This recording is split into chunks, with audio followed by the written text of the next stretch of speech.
30,000 भाई मांग रहा है। गब्बन है 2 महीनों की, बहुत अच्छी बकरी है। शाहपुर मंडी में और भी चेक करा था हमने। पहले वीडियो को लाइक और चैनल को सब्सक्राइब ज़रूर करें। कितने के 55,000 मांग रहा है भाई। अच्छा हाँ भाई,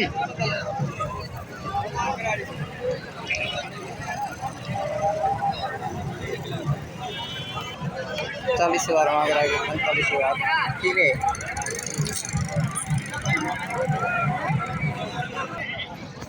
चलते हैं खड़ी की तरफ। वो भेड़ सामने खड़ी है, देखते हैं भेड़ कितने के भाई। कितने के कितने के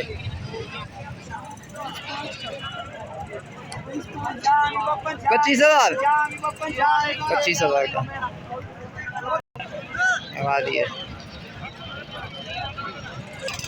और चलते हैं, ये बकरी दूध वाली खड़ी है, मालूम करते हैं कितने की ये। 32,000 दूध वाली है, 32,000। ये 2 बच्चों के साथ खड़ी है।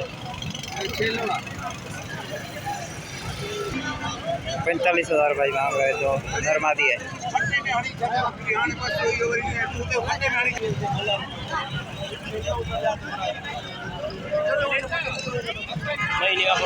45,000 मांग रहा है।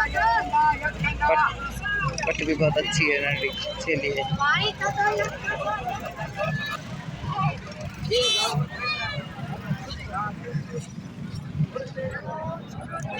30,000 मांग रहा है। वीडियो अच्छी लगी तो लाइक और सब्सक्राइब ज़रूर करें। शुक्रिया।